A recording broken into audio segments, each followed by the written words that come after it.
Hello, guys. Welcome back to the second episode of Aligned Identity. Today, I wanted to talk about something very important in our life, something we do every single day, but we don't put the emphasis, importance into it. So, this is 3 weeks since Christmas. And from there, I have not had a consistent sleep schedule. So I took all of Christmas Eve. Well, I guess that was a Sunday. So Christmas was a Monday. I had taken from that Saturday all the way until maybe this past weekend as a non habitual, struggling existence. I have not been emphasizing my sleep at all. And it tends to happen around holidays and things like that because not in your home some days, you're traveling, you're doing all these things. And obviously, the holidays, you're not eating the same way you would normally, you're not as structured, you're waking up at different hours. And I have been feeling absolutely drained. And I've been refining my diet relatively, and I haven't noticed much of it. And I really wanted to think about what I wanted this episode to be, and it's after the new year. I know everyone wants to start off the new year well, and form those habits, form those like long-lasting goals, and building your ambitions and things like that. And I think sleep is absolutely vital to being your best self every single day, because at the end of the day, sleep is the only thing that you fully get to decompress, relax, rebuild. It's the only time you get that off switch, right? We're always like doing this. And for some of you who are so focused on your new goals and things like that and feel like you're starting to lose energy, you're starting to not be able to be as consistent. Um, this is something that I think is vital to continuing all your goals, all your ambitions for this new year.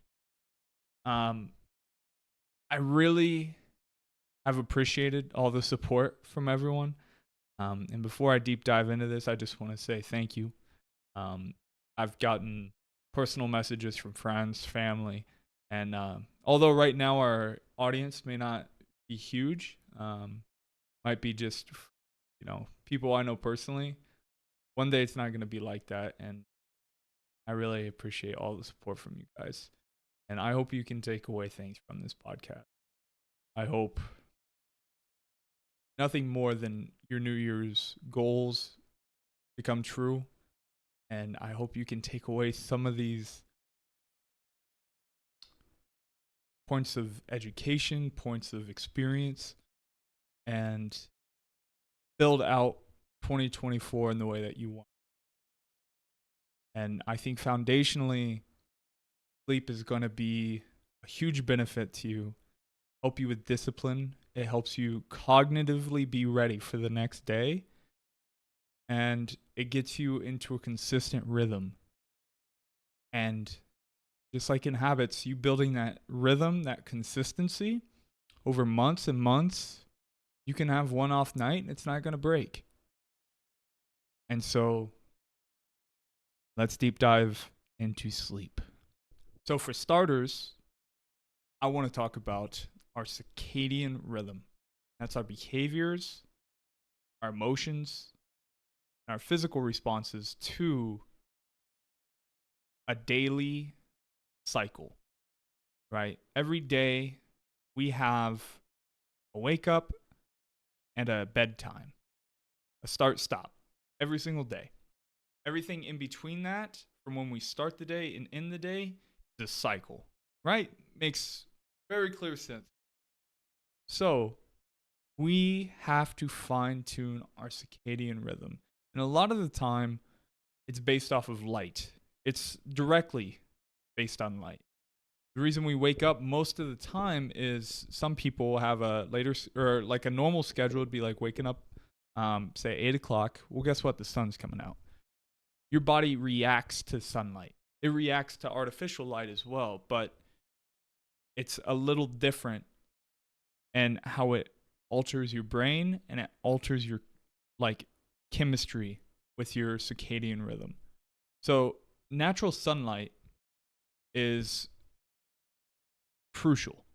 Andrew Huberman talks about that all the time. That's like his claim to fame is like direct sunlight all the time. I'm someone who is not always able to get direct sunlight. So to that, I think it's important. On my drive home, I always obviously get sunlight and things. Being in the Midwest, it's a bit difficult. I can't just walk out of my house and expect sunlight. Sometimes you get rainy days or snowy days, depending on what's going on, especially during the winter. But I do practice getting blue light in the mornings to wake yourself up, and that's typically an artificial light. And like when you go to the gym, those lights are there to wake you up, and that's why it's so well lit. Because if it were dark, you stumble into a dark place or a dim lit place, that's not gonna wake you up. That's not gonna like get you ready for anything. So that's something that I practice and I encourage you, and that's something we'll be going over with the circadian rhythm. So like when you start your morning, the idea is you're starting your day and you're waking up after a great night's sleep. When you wake up, if you even looking at your phone, doing those kind of things, that light from your phone, that blue light initiates activation. And also you can get that from other sources, like just your bathroom lights, whatever lights you got, start turning them on in the morning. Very, very easy, very common sense kind of things, right? But we tend to keep things dim lit. Like I know if I like on the weekends wake up around 7, if I don't turn on lights, I'm not like getting awake at all. Because a lot of the times you kind of have that dawn sun, like it's getting light outside and you can use the light within your house. But that's not really like fast forwarding your progress to waking up. That's a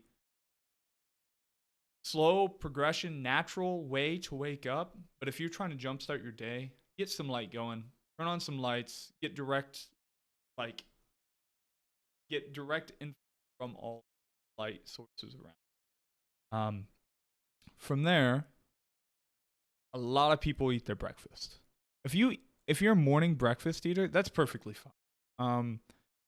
My regimen is a bit more focused on going to the gym first, and then I like eat calories and things like that. I know some people like to eat before going to the gym, which has benefits. I just take a protein shake since it's simpler and I don't have to cook or anything like that, and I still get the protein intake before. But a lot of the times I start introducing real calories after my workout, and I have a system of doing that. So my body biologically is ready for that. It's ready for before our workout. When I wake up, about maybe 20 to 50 minutes after I wake up, I'm ingesting a protein shake. My body's ready for that. And what I mean by that is our biological systems are ready for that intake because I'm so consistent every single day. My stomach is ready to absorb nutrients because it's so used to it every single day. Just like in anything that we're ever going to do, our body can get into a system and into a routine to start absorbing more nutrients, start being ready for what your day's ready for. Whatever your day's normally like, it will get ready to output the best it can. But it's about consistency. If you're not eating breakfast every day, say, like one day you just feel hungry, one day isn't going to be a problem. But if you're like alternating random days, some days I eat, some days I don't, it's almost a shock to the system when you're psyching out your body. It doesn't know when it's ready to focus on digesting all of the food. Um, so, as I was saying, after the gym, I typically intake all of my calories. And there's some people who I think his name is like Brian Johnston or Johnson or something like that. If you Google him, he's the guy who is trying to turn back his biological clock, trying to live for as long as he can. His diet ends at 11 a.m. and he's consistent. His days are the same day every single day. His whole goal in life is just to live forever. I think he's retired. He's tech guy, whatever. My point is he has consistency, and he ends his intake at 11 a.m. And the reason for that, guys, is so that his body has digested all of the food before he enters sleep.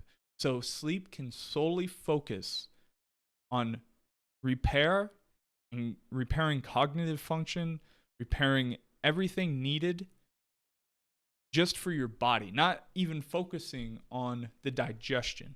So the next part of what I'm talking about is you need to figure out your digestion window, your food window, okay? And that is just from what time to what time do I eat? And for me, I like to get most of my calories during the morning. That's just something I like to do. On a normal day that doesn't involve hanging out with friends or other social inconsistencies, I like to ingest most of my protein, my carbs, everything first thing in the day. So after the gym, I normally just eat straight protein, just eggs, chicken, that kind of thing. After that, I typically include fats, carbs. So about every hour after my workout, which is, I think in the literature, it's about 5 hours after a workout, you have like an eating period where most of your nutrients are going to um, be brought in and used to repair muscle and things like that. So it's like a 5 hour window, but that's for another podcast. But that's why I do it. So from 6:30, 7 o'clock till around noon is what I have to really ingest most of my food. And that's what I try to aim for. Um, Also around noon, I'll typically have a black coffee. And that kind of helps me with satiety, so I'm not hungry. Um, and then around 4 is when I get home from work. So after that coffee, I really try not to ingest any food unless I'm absolutely starving and I can justify it. Like it has to be a really good food source and I feel like I need it. Um, Otherwise, I don't eat until I get home around 4 o'clock. So I get home around 4 o'clock. I immediately try to eat. And most of the time, that's again just protein, something easy to digest, something that I know I need to get my protein threshold. And then I will add in a little bit of carbs. I try to add in like rice, something kind of organic rice, if that matters at all for enriched flour people. I think it's important to get organic, but again, that's a food podcast in the future. Um, I try to get in a little carbs because too much of a like if you eat a huge meal, you're spiking your glucose for hours, right? And so what happens with people who eat right before bed and don't realize it is you need time for your food to digest because when we have those food comas and we just fall asleep, the reason we wake up is because our like what is it? Our blood sugar is going like this. So when we ingest a ton, and that's based on sugar too, our like carbohydrates eventually turn into sugar, which give you that quick burst of energy. So what I mean is when we add a ton of sugars into our diet, natural sugars are better than artificial sugars. They have a really different correlation. Like if you want a late night snack, you can eat like cherries and things like that, and that helps with melatonin as well. But you don't want to be ingesting that Coke, that ice cream, all those artificial sweeteners, because that's not enough time to digest, and it's going to be spiking your glucose like mad. And then when you fall asleep, it's going to plummet. And that's what's going to force you to wake up. And that's why you're waking up in the middle of the night thirsty, because you're eating so close to when you're going to sleep. You need to try to give it time to digest before you go to sleep. And the ideal scenario is 5 hours before you sleep. That's when you should try to end your intake window. But I think commonly used is like 3-2-1, which is like 3 hours for food intake. So 3 hours before bed to stop ingesting carbs in general, or sorry, calories in general. 2, stop taking in artificial light. Light in general is going to absolutely hinder your sleep performance, because these lights are telling your body something completely different. It's looking for the sun. It's used to the sun telling it when it's going to sleep and put in processes for you, right? When the sun goes down, it's like, okay, it's getting dark. And evolutionary wise, we used to hide in the evening, right? We never had lives at night because our predators like tigers and just lions, whatever, right? They have night vision. They can see us a lot better than we can see them. So clearly, evolutionary wise, we would start our day from when the sun came up to when the sun came down. But now in this era, we have these things, God-given ability to have light. And you can blame medicine, but it actually has impacted our sleep tremendously. Because right now, if it were late at night, these lights stimulate your mind. They stimulate your whole body. Your body isn't ready to produce melatonin because melatonin is produced in darkness, right? And that's the direct correlation to sleeping. Melatonin is the precursor to falling asleep. So this is not going to help you. This light is not going to help you at all. So that's 2 hours before falling asleep. If you have a hard time falling asleep, really try to hone in on this. And I get like there's some play area, okay? I'm not saying exactly 2 hours and you're going to have the best night of your life or the best sleep of your life, but it can help, okay? This whole podcast is just trying to optimize things, guys. Trying to like better ourselves, trying to get ourselves prepped, be who we want to be.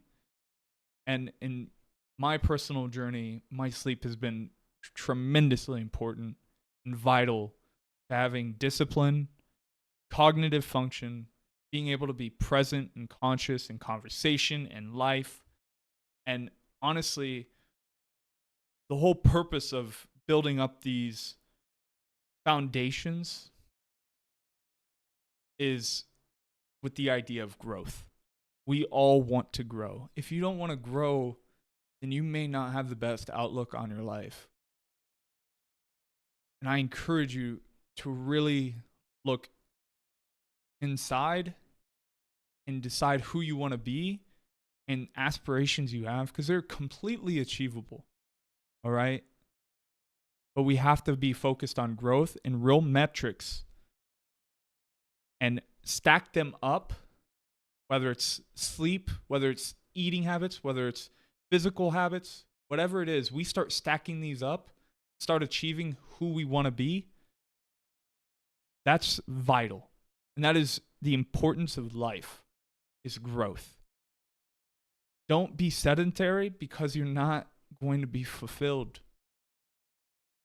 And it's going to take time. It's going to take practice.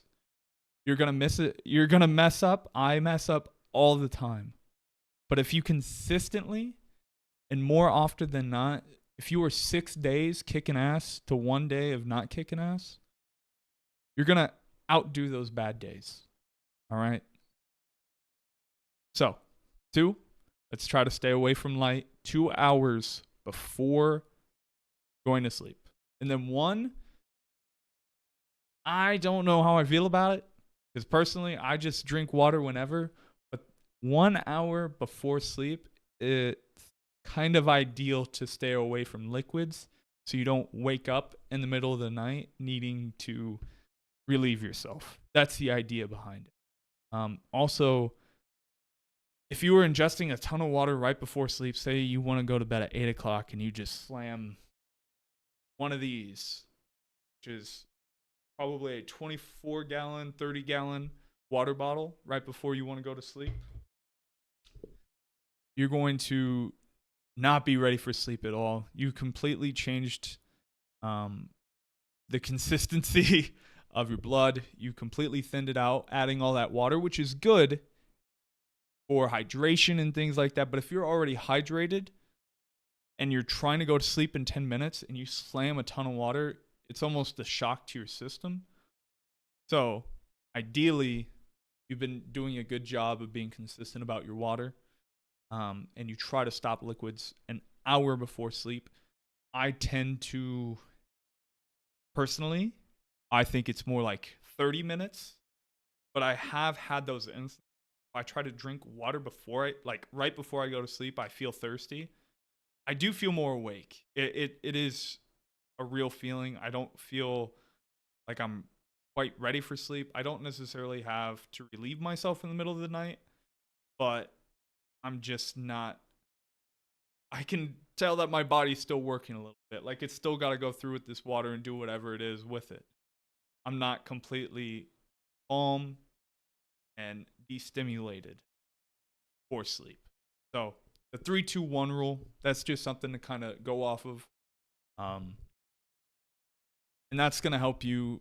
The pre-bedtime rule of thumb is just that 3-2-1. 3 hours before sleep, eating, 2 hours before sleep, light, 1 hour before sleep, water. And I think it's just a good principle to live by. If you eat 2.5 hours before sleep, it may not affect you that much. So that's what it is, okay? It's not going to affect you that much. You have that personal understanding of your own body. We're all different. Some of you may be like, oh man, if I eat even the 3 hours, if I eat 3.5 hours before bed, I still feel like I can't shut down. Like my body, I don't get a good night's sleep. I keep getting pulled out of REM. My body's still working, those kind of things. And these are, sometimes you can feel it, but sometimes just all involuntary. A lot of the digestion, we obviously don't feel that. But when you're pulled out of sleep randomly and you gotta chug water, some of us think it's just dehydration, but in reality, it could be that. But most of the time, it's because you had too big of a meal in such little time to digest it that literally your blood sugar is crashed. So it's trying to get as much water as it can because the insulin response. And it's trying to dilute all that sugar in your blood. So, guys, that's just a principle to take away when you're ending your day and setting up your circadian rhythm. The main point I would like to get across setting your circadian rhythm is consistency. Okay? You can't really ruin it on the weekend.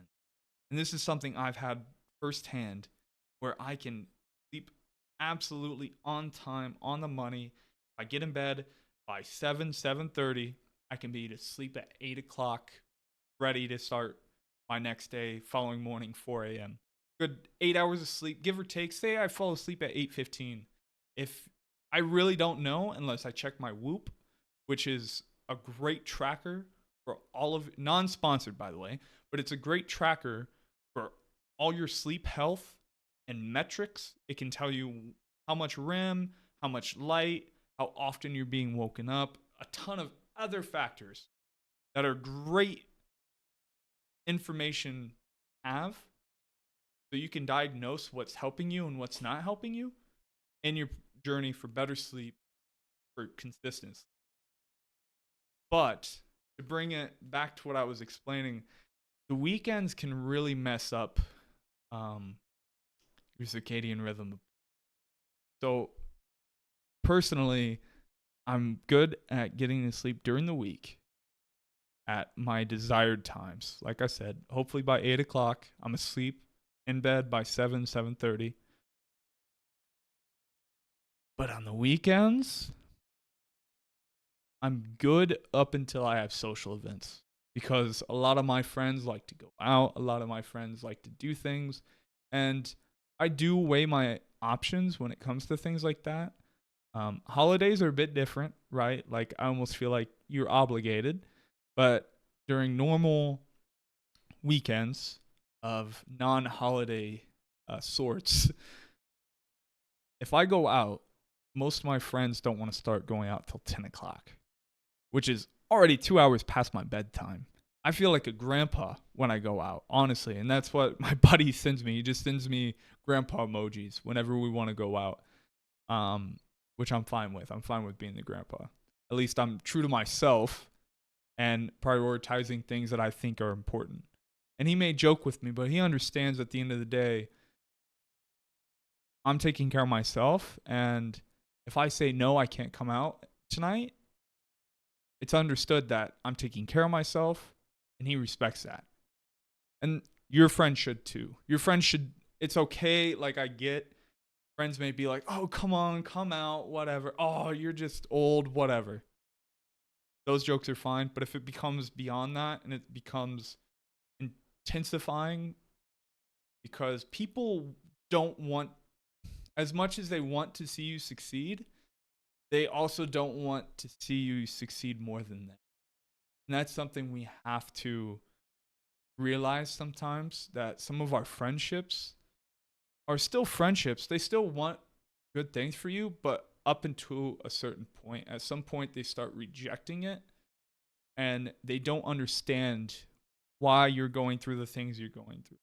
But that's your own personal journey, and that's something that you've already built. You've already built the foundations of why you're doing things.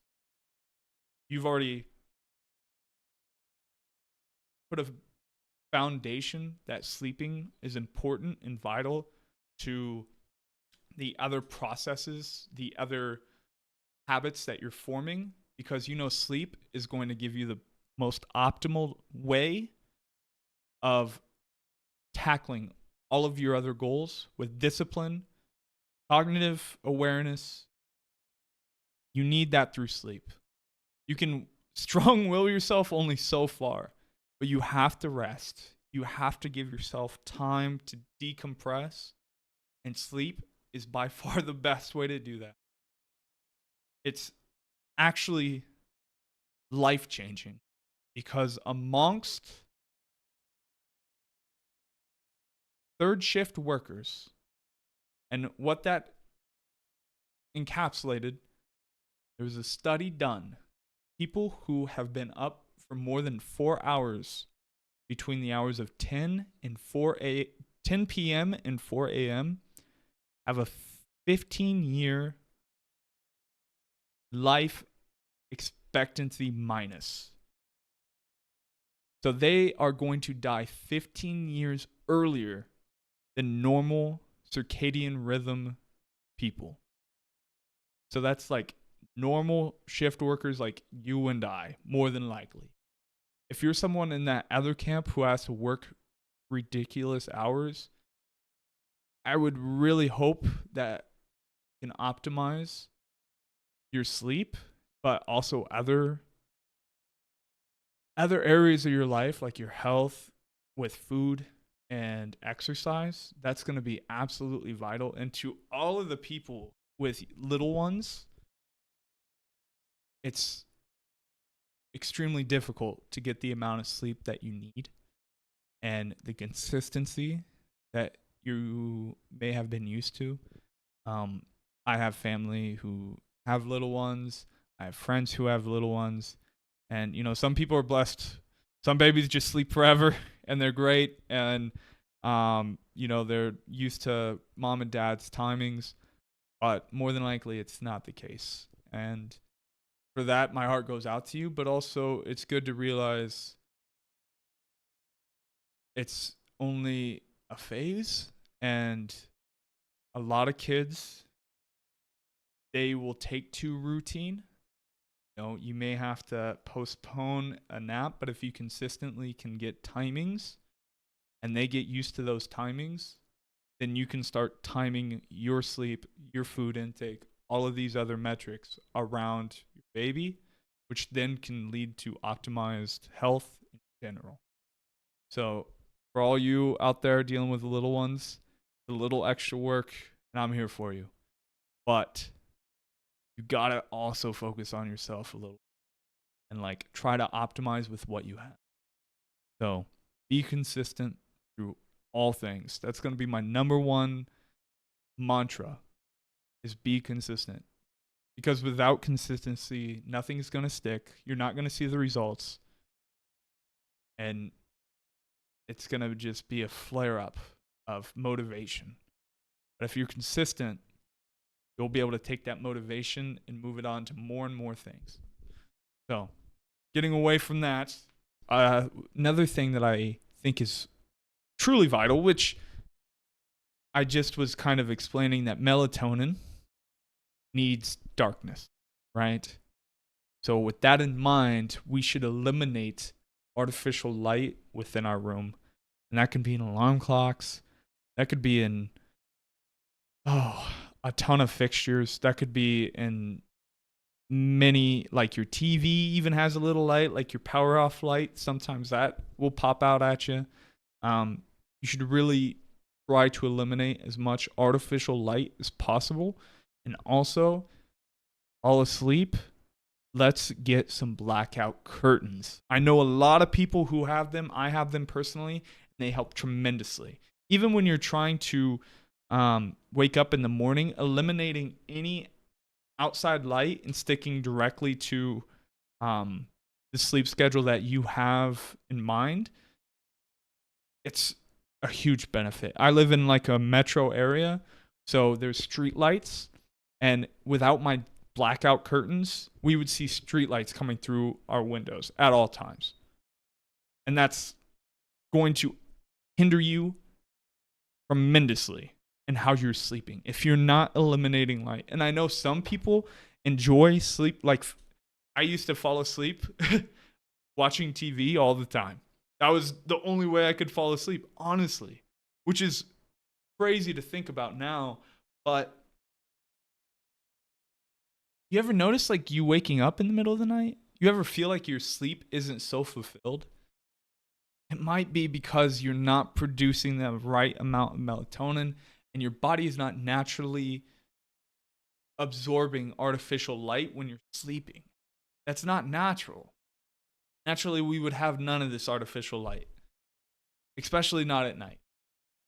So try to eliminate those things. And the other huge thing is sleeping in cold.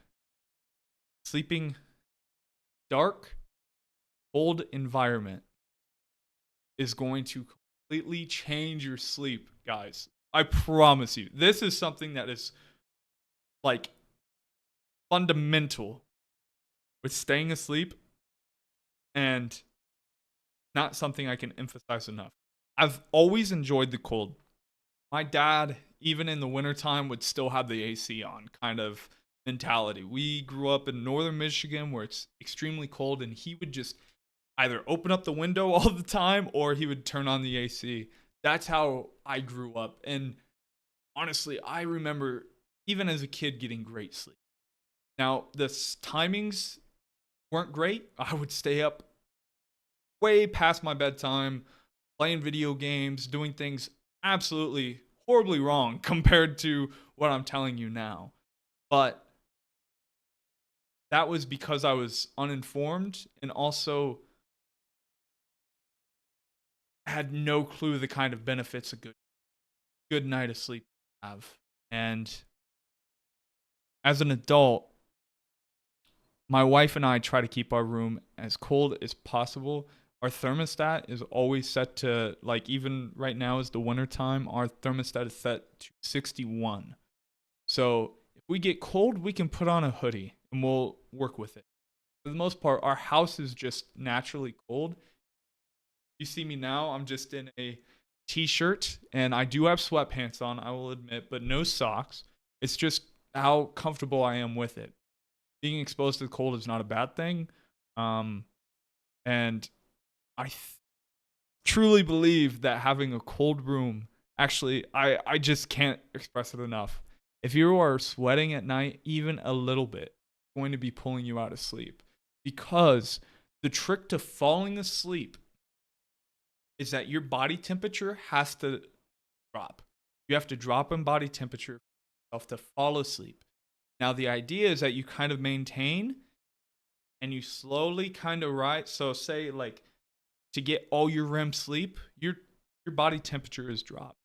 But when you're starting to wake up and say you're approaching 2 hours before your wake up time, you're going to start cranking up a little bit. And that's what's going to rise up and wake you up. So if you're not comfortable, if you are like too warm in bed, fix it. Come to some sort of conclusion, whether it's your thermostat down, whether it's an AC, and it could just be for your room, an air conditioner for your room. It could be a fan. Go through the measures of making sure that you are in a cold and dark environment. And that will help you a ton. And then eliminate the lights. Eliminate the extra light. So the other thing along with those cold and dark sleeping conditions. So this is a sleep mask. A bit embarrassing, but by God, has it made a difference.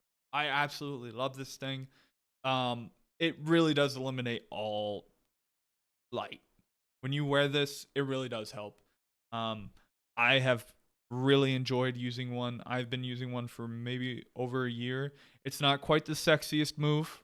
Like when I when I look at the wife with this, it doesn't quite get her excited to see me by any means. But it really does help sleep, and even the little bit of weight that it adds is almost calming. I have this like kind of show in the screen, but the description of it is it's almost padded just around your eyes.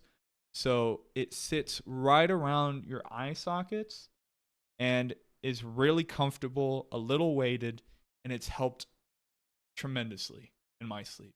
So if you ever have a hard time getting not getting ready for sleep or being able to fall asleep, I would really recommend trying a couple of these things. First off, just make sure it's dark. That's number one. If you're having all this other light bothering you, you're going to be stimulating your mind.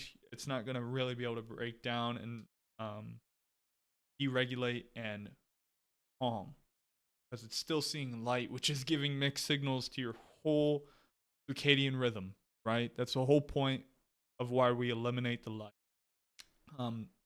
It being cold, we're trying to drop that body temp so we can fall asleep. Core understanding. And then this mask, like I said, optional, but it really does eliminate all the light. Gives you a little pressure around the eyes. It's extremely comfortable. And then the other thing that I personally use when I have a hard time sleeping, or even just if I'm not really super tired, like I've been doing the right things, but I'm not just tired, breath work.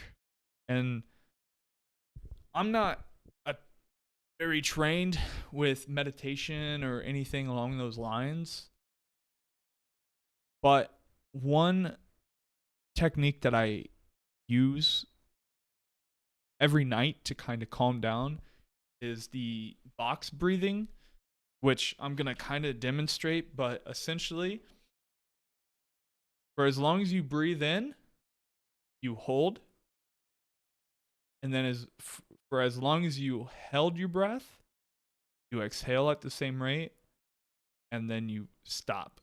So, gonna inhale.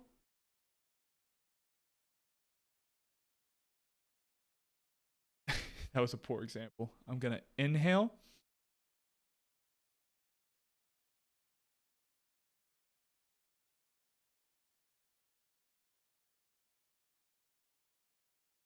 Just like that.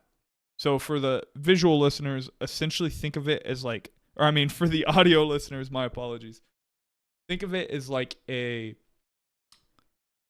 square, and for every second that you are inhaling, you're gonna hold.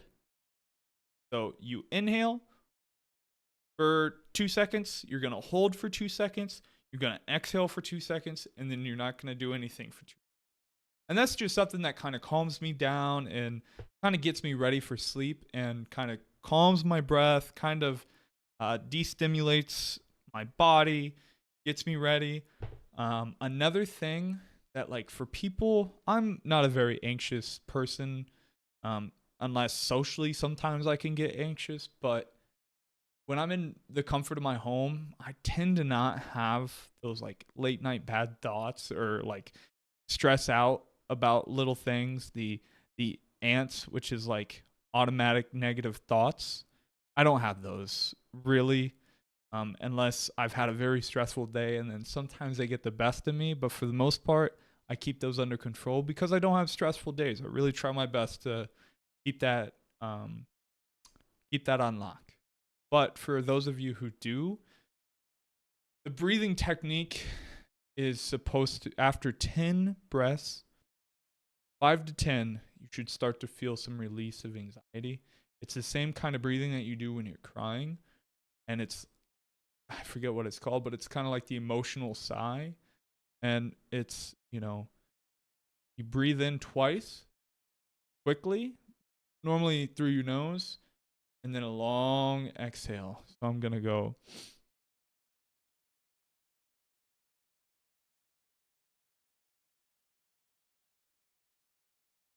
Two quick ones. Exhale. Just like that. And I know audibly it doesn't turn out great, but essentially you're taking in 2 quick breaths, holding it, exhaling. And honestly, if you're not feeling anxious or anything near that, that's still a good technique that you can try to get yourself ready to calm down, get ready for a good night. And that's just crucial if you have had a very stressful day or you've just had a normal day. Okay? Get used to trying breath work. I personally look to journey upon the meditation route. I've never tried it. I've had a friend recently just explain to me the benefits that he's had and that he's been working on it. And so I need to get in contact with them a little more and kind of fish things out. But I'm very intrigued by meditation, and just based on my breathing techniques right before bed, it really does get me ready for bed. Absolutely. It's calming. And the box breath you can do until you fall asleep. That's how I know most of the times I just fall asleep. Like, that's how I know it just works, is because I'll be thinking of the box. And you think about it while you're breathing. Focus on, like, okay, I'm going up, I'm going over, I'm going down, I'm going back over.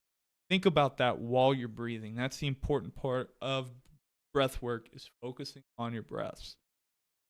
And most of the time, I just wake up the next day. I'm like, oh, okay. Don't even remember I did box breath breathing. I just wake up. So take that away from this. I just dumped a ton of information on you guys. And I just dumped a ton of experiences I've had with sleeping. And honestly, I could continue all day about the importance that it has. But when we're building ourselves up, we have to think about the base level things that we need to be our best selves. And a good night's sleep is one of them. And it's something we don't value in our society as much as we truly should. We always look at it as a afterthought that it's just something we have to do, and that's not how we should be approaching our sleep. Our sleep should be one of the most important aspects of our day because it sets up our next day to be successful. It's going to give you the cognitive function and the discipline to be able to resist some of these intrusive and impulsive decisions that we make.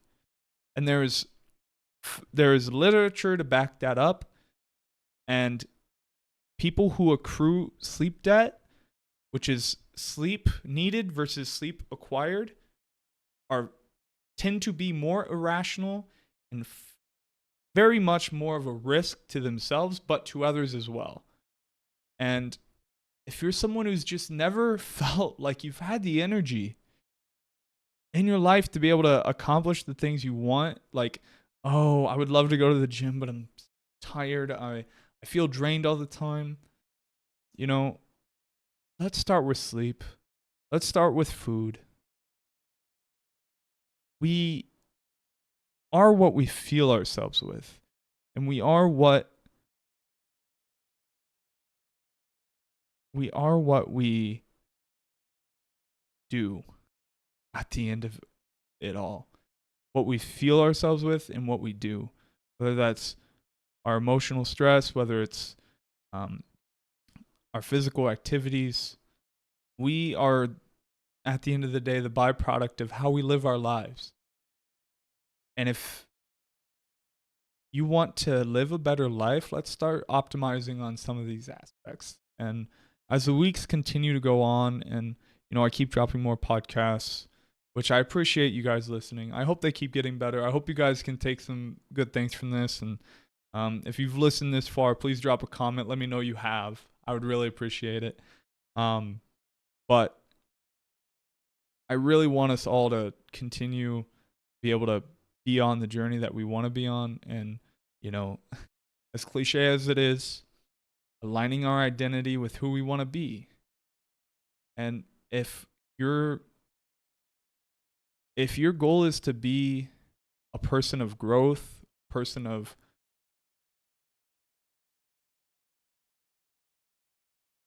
importance, a person of presence, we have to start somewhere. Start taking actions that make us the person that we want to be. Otherwise, we will never succeed in who we want to be if we're just off-putting those actions. There is no one day I'll do this. That's tomorrow, guys. That's today. So, appreciate you guys being here. Take advantage of the day. Take advantage of tomorrow. Let's kill it this week. Let's kill it this month. Let's kill it this year. The 2024. Thank you guys for the second ever podcast of Aligned Identity. I appreciate you, and I'll see you in the next one.